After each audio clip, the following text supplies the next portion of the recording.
کوئی ایشو نہیں. فروٹس کے ساتھ ہم سارے فروٹس اس میں ایڈ کر کے آپ دے سکتے ہیں. ایون جو سیڈس ہوتی ہیں, چیا سیڈس ہو گئے, آپ کے جتنے بھی آپ کی کیومن سیڈس ہیں, جتنی بھی آپ کی ہیلدی سیڈس ہیں, آپ بچوں کو یہ بھی دے سکتے ہیں اس میں ڈال کے. یہ ایک بڑا اچھا ایک سورس ہے, یہ آپ کی امیونٹی کو بوسٹ کرتا ہے. جتنی آپ کی امیونٹی اچھی ہوگی اتنی آپ ملٹیپل ڈیزیزز سے بچ جائیں گے. ٹھیک ہے. اچھا, لسی کی جب ہم بات کرتے ہیں تو لسی میں ہم دیکھتے ہیں کہ آج کل ٹرینڈ بڑا ڈفرینٹ ہے, اس میں کھوئے کا پیڑا بھی ڈالا جاتا ہے, اس میں اوپر ملائی کی ٹاپنگ بھی کی جاتی ہے. تو پھر کافی لوگوں کی شکایت ہوتی ہے کہ ہم نے جب لسی پی تو ہمارا پیٹ خراب ہو گیا. حالانکہ پیٹ خراب ہوا اس الگ کوانٹٹی کی وجہ سے جو کہ ملائی کی صورت میں ہے یا پھر کھوئے کی صورت میں ہے. دہی کا تو اس میں کوئی قصور نہیں ہے. دہی کا اس میں کوئی قصور نہیں ہے. اور جن لوگوں کا ویٹ لاس کنسرن ہوتا ہے ان کا ایونچولی یہ ہوتا ہے کہ وہ اگر وہ کھوئے والی ملائی والی یوگرٹ کا استعمال کر رہے ہیں تو وہ آپ کا ویٹ پٹ آن ہو جاتا ہے. اس کی وجہ سے آپ کو بلوٹنگ یا ایسے ملٹیپل ایشوز ہو سکتے ہیں. لیکن اگر آپ دہی ملائی کے بغیر کھائیں گے اور 2 سے 3 پیالی ڈیلی کی آپ کھا لیں گے, دہی آپ کو کوئی نقصان نہیں پہنچائے. لیکن پرابلم پھر سمن وہیں پر ہے کہ ہم لوگ لسی بھی اگر پی رہے ہیں تو وہ تو ہم نے بالکل میٹھی شہد کر کے پینی ہے. بالکل, اس کا کوئی حل اگر ہو. اچھا, لسی نہ تو ہم نمکین جو ہے وہ ریکمینڈ کرتے ہیں, نہ ہی ہم جو شوگر والی ہوتی ہے وہ آپ کرتے ہیں. آپ ایون لسی جو ہے آپ دہی کے اندر پانی استعمال کر کے, ایون اس میں آپ جو آپ کے ہوتے ہیں تکمے داؤدی جس کو کہا جاتا ہے, یا جو آپ کا تک ملنگا ہوتا ہے, اس میں اگر آپ ایڈ کرتے ہیں تو بڑا ایک ریفریشنگ ہوتا ہے. لیکن جب ہم تباہ کر دیتے ہیں اپنی لسی جب ہم نمک اور جو شوگر ہے اس کا استعمال کر دیتے ہیں. ٹھیک ہے. اور دہی میں جس طرح سے کہا جاتا ہے اسبگول کا چھلکا ڈال کے کھایا جائے, وہ بھی آپ کے ڈائجیشن سسٹم کے لیے بڑا اچھا ہے. اچھا انوار, دہی بیسکلی جب آپ کو ڈائریا ہوتا ہے, آپ دیکھتے ہیں کہ اکثر ہمارے گھروں میں وہ ہے ایک ٹرینڈ ہے کہ جب بھی ڈائریا ہوا تو ہم دہی کے اندر کیلا جو ہے وہ ڈال کے دے دیتے ہوتے ہیں. تو کیونکہ آپ کی گٹ ہیلتھ کو امپروو کرتا ہے, جیسے ابھی ہم نے بات کی, تو دہی کے اندر چھلکا بھی ڈال کے آپ دے سکتے ہیں. یہ بڑا ایک ہیلدی آپ کا ایک میل ہے. ٹھیک ہے. اور جو لیکٹک ایسڈ ہے اس کو اگر آپ ڈسکرائب کر دیں کہ بیسکلی لیکٹک ایسڈ ہے کیا؟ اچھا انوار, بیسکلی لیکٹوز انٹالرنس آپ نے سنا ہوگا. بہت سے لوگوں کو دودھ سے پرابلم ہوتی ہے. وہ جب بھی دودھ یا دودھ سے بنی کوئی بھی چیزوں کا استعمال کرتے ہیں, ان کے اندر قدرتی طور پہ اللہ تعالیٰ کی طرف سے لیکٹیز انزائم نہیں ہوتا. ٹھیک ہے. تو انہی لوگوں کے لیے جو ہے یہ ہماری جو یوگرٹ آتی ہیں جو لیکٹوز فری یا لیکٹوز فری ملک ہوتا ہے, وہ اس میں آرٹیفیشل طور پہ ایڈ کیا جاتا ہے لیکٹیز, تاکہ ان کو کوئی پرابلم نہ ہو, تاکہ وہ یہ کیلشیم سورس لے لیں. ٹھیک ہے. اور دہی کے استعمال سے ہماری سکن پر کیا اثرات پڑتے ہیں؟ اچھا, اکثر آپ نے دیکھا ہوگا کہ اکثر ہم کھاتے کم ہیں اور دہی ہم فیس پہ بھی لگا رہے ہوتے ہیں. جی بالکل, میں نے اس لیے پوچھا ہے کہ کسی نہ کسی ماسک میں یا کسی نہ کسی طرح یوٹیلائز خواتین کرتی ہیں, اب تو خیر مرد بھی کرتے ہیں. بالکل ایسے ہی ہے, اور یہ بڑا ٹرینڈ ایک چل رہا ہے یہاں پہ سوشل میڈیا میں بھی دیکھا جائے تو. اس کو ایک بڑا ریفریشنگ آپ کو آپ کا ماسک بن جاتا ہے. لیکن یہ ہے کہ جو آپ لگا رہے ہیں اس سے بہتر ہے کہ آپ کھا لیں. جتنا اچھا آپ کا اسٹمک ہوگا اتنی اچھی آپ کی اسکن گلو کرے گی. ٹھیک ہے, بہت شکریہ ماہر غذائیہ سمن اشتیاق ہمارے ساتھ ان کانورسیشن تھی. ناظرین, تو یہ دہی کے فائدے تھے جو کہ گھر میں ہر کسی کے دستیاب ہے, تو ہمیں چاہیے کہ گھر میں موجود جتنی بھی چیزیں ہیں ان سے فائدہ اٹھایا جائے اور انہی کے تھرو اپنی صحت کا خیال رکھا جائے. بریک لیتے ہیں, بریک کے بعد آپ کو دوبارہ جوائن کریں گے.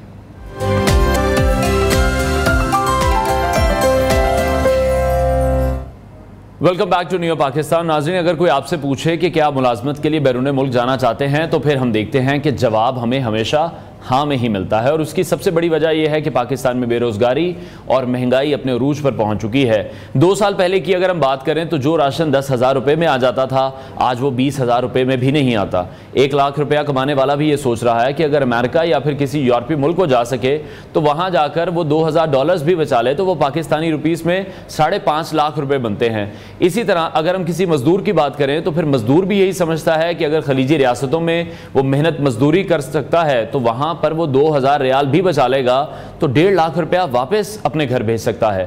لیکن اس کے برعکس پاکستانی نوجوانوں کی ایک بڑی اکثریت ہے جو معاشی حالات کی خرابی کے باوجود بھی اس ملک میں ہی رہنے کے حق میں ہے. اور یہ ہماری اشرافیہ اور حکمرانوں کو اس بارے میں ضرور سوچنا چاہیے, نوجوانوں کے بارے میں ضرور سوچنا چاہیے کہ وہ بیرون ملک منتقل نہیں ہونا چاہتے, اپنے ہی ملک میں رہنا چاہتے ہیں.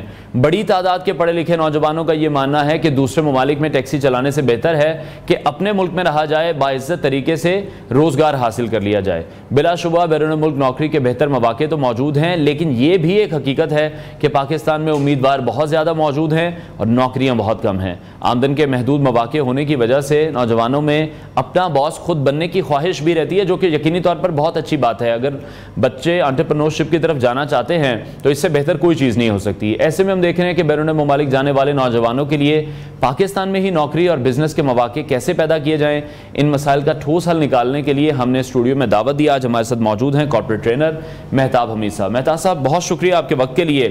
آپ کیا سمجھتے ہیں کہ واقعی پاکستانی نوجوان جو ہیں وہ ملک کے مستقبل سے کافی حد تک مایوس ہو چکے ہیں اور مزید بھی ہو رہے ہیں؟ جی exactly, thank you for having me. جو مایوسی ہے نا, یہ ایک مائنڈ سیٹ ہے اور یہ بینڈ ویگن افیکٹ ہوتا ہے کہ ہم سائیکلوجیکلی جب ایک کہہ لیں کہ آپ کا پوری آپ کے ارد گرد ایک ہی وائبس بن جاتی ہیں کہ ہم نے باہر جانا ہے اور باہر کی ایکسپیکٹیشن لگا لیتے ہیں, اور جو ایکسپیکٹیشنز ہیں وہ ہماری ریالٹی نہیں ہوتی. اور جب ہم ایکسپیکٹیشن کی بیس پہ باہر جانے کا سوچتے ہیں تو ہمارا مائنڈ سیٹ یہ بن جاتا ہے, ہمارا مینٹل لینس یہ ایڈجسٹ ہو جاتا ہے کہ ہم باہر جائیں گے تو ہم سیٹ ہو جائیں گے اور ہم بہت اچھی ارننگ سٹارٹ کر دیں گے. جبکہ ایک مائنڈ سیٹ یہ ہے کہ آپ نے پرابلم کا سلوشن نکالنا ہے. میں ڈفرینٹ جگہوں پہ ٹریننگز دیتا ہوں. لاسٹ منتھ میری اسٹیٹ بینک کے ساتھ ٹریننگ تھی اور میرے لیے ایک شاکنگ نیوز تھی کہ انہوں نے کہا کہ ہم نے پورے پاکستان سے آئی ٹی سیکٹر کے اندر 35 کا بیچ لینا تھا اور انفارچونیٹلی ہم 13 سے زیادہ پارٹیسپینٹ ہائی لائٹ نہیں کر سکے, فلٹر نہیں کر سکے. اب اس کی ریزن یہ ہے کہ ایک کانسیپٹ آتا ہے کہ آرڈنری یا ایکسٹرا آرڈنری. اگر آپ اپنے ملک کے اندر اپنے آپ کو گروم کرنا چاہتے ہیں, اچھی ارننگ کرنا چاہتے ہیں, اپنے فیملی کو اپلفٹ کرنا چاہتے ہیں, تو آپ کو ایکسٹرا آرڈنری اپروچ پہ شفٹ ہونا ہوگا. آپ کو اپنے اندر ایکسٹرا ایفرٹ لے کے آنی ہوگی, اپنی سکلز پہ کام کرنا ہوگا, کیونکہ ڈگری جو ہے وہ 10% ہے. وہ سمجھ لیں کہ آپ کے پاس ایک گیٹ وے ہے, ایک کی ہے جہاں سے آپ اپنی پروفیشنل کریئر کی جرنی سٹارٹ کرتے ہیں. بٹ اس کے آگے آپ نے اپنے آپ کو کیسے منوانا ہے, اور اس تیز ترین دور میں جہاں پہ ہر وقت چینجنگ ہو رہی ہے, ٹیکنالوجی میں بہت تیزی سے چینجنگ آ رہی ہے, جب تک آپ اپنے آپ کو اپڈیٹ نہیں کرتے تو آپ کے لیے بڑا ٹف ہو جائے گا کہ آپ اس ملک کے اندر رہ کے اپنے آپ کو بہتر کر. لیکن مہتاب صاحب ہم تو یہ دیکھ رہے ہیں کہ لوگوں کا جو رجحان ہے وہ صرف ڈگری لینے کی طرف ہے. اگر ہم کالجز یونیورسٹیز کی بات بھی کرتے ہیں تو وہاں پر بھی صرف ایک مشین میں بچوں کو چلایا جا رہا ہے, ایک سائیکل بنا دیا گیا ہے کہ آپ نے صرف پڑھنا ہے, صرف ڈگری آپ کی بنیادی ضرورت ہے. جس طرح سے آپ سکلز کی بات کر رہے ہیں, کالجز اور یونیورسٹیز یا حکومت کی کتنی ذمہ داری بنتی ہے کہ وہ نوجوانوں کو سکلز کی طرف بھی لے کر آئیں؟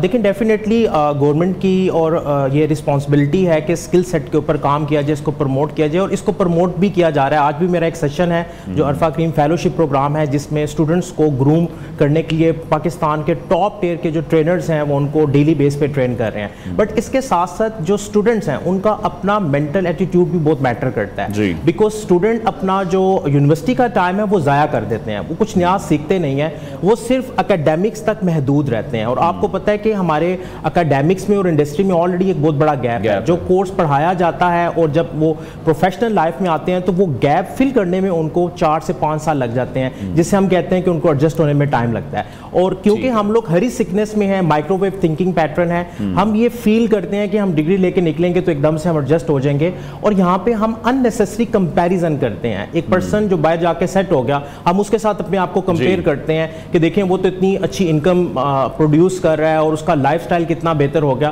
بٹ اس کی سٹرگل کو نہیں دیکھتے, اس نے جن چیلنجز کا سامنا کیا وہاں پہ جا کے ان کو نہیں دیکھتے, وہ جو جرنی ہے اس کو بالکل نظر انداز کر دیتے ہیں, اور ہم اس کی جسٹ 10% سکسیس کو ہائی لائٹ کرتے ہیں اور اسی پہ اپنی پرسپشن کریٹ کرتے ہیں اور ایکسپیکٹیشن بنا لیتے ہیں کہ میں بھی باہر جاؤں گا اور ایک دم سے اس کی طرح. لیکن ابھی جو سچویشن ہے مہتاب صاحب وہ یہ ہو رہی ہے کہ بہت سے ایسے پاکستانی نوجوان ہیں جو کہ ملک چھوڑ کر جا رہے ہیں. لاسٹ ایئر بھی ہم نے ایک سروے دیکھا تھا, اس میں بھی بتایا گیا تھا تقریباً 7 لاکھ نوجوان ایسے ہیں جو کہ وطن چھوڑ کر باہر شفٹ ہو گئے ہیں. لیکن ابھی آپ کیا دیکھ رہے ہیں, بیرون ممالک جو لوگ جا رہے ہیں, نوجوان جا رہے ہیں, پاکستان میں نوکری اور بزنس کے مواقع ان کے لیے کیسے پیدا کیے جائیں؟ دیکھیں اس کے لیے جو اسمال انڈسٹری کا کانسیپٹ ہے وہ بڑا امپورٹنٹ ہے, بٹ اگر ہم اس کو تھوڑا سا اینالائز کریں تو سب سے پہلے ہم نے کچھ کی سیکٹرز کو آئیڈینٹیفائی کرنا ہے. اس ٹائم سب سے شارٹ اور سب سے ایزی وے ارننگ کا جو ہے وہ آپ کا آئی ٹی سیکٹر ہے, بیکاز اس میں اسٹارٹ کر سکتے ہیں with right mindset. So I T کا سیکٹر ہے, اس کے بعد ہمارے پاس ٹیکسٹائل کا سیکٹر ہے, اس کے بعد اگر ہم بات کریں تو ہمارے پاس ایگریکلچر کا ایک بہت بڑا گیپ ہے. اگر ہم اس پہ ریسرچ کر کے ماڈرن وے کو اڈاپٹ کرتے ہیں تو ڈیفینیٹلی جس طرح سے ایگریکلچر میں ہمارے پاس پوٹینشیل ہے ہم اس کو یوٹیلائز نہیں کر لے. اور لاسٹلی ہمارے پاس کچھ کہہ لیں کہ انڈسٹری کی کچھ ایسے سیکٹر آ جاتے ہیں جس میں پاکستان بہت آگے ہے. سو ہم اپنے پوٹینشیل ایریا اور اسٹرینتھ ایریا پہ فوکس کر کے اپنے آپ کو اس کے لیے تیار کر کے یہاں پہ جو ہے جابز کریٹ کر سکتے ہیں. ٹھیک ہے, لیکن اچھا نوجوانوں میں ہم یہ کہیں نہ کہیں ضرور دیکھ رہے ہیں کہ بہت سے لوگ ایسے بھی ہیں جن سے ہماری بھی بات ہوئی ہے, ان میں یہ شعور تو ضرور آ رہا ہے کہ دوسرے ممالک میں ٹیکسی چلانے سے تو بہت بہتر ہے کہ اپنے ملک میں باعزت روزگار انہیں کمانا چاہیے. لیکن بات پھر وہیں آ جاتی ہے کہ انہیں روزگار فراہم آخر کون کرے گا, کس طرح سے یہ سب کچھ ہوگا؟ حکومت کا تو میرا خیال ہے اس پر تو کوئی توجہ ہے نہیں.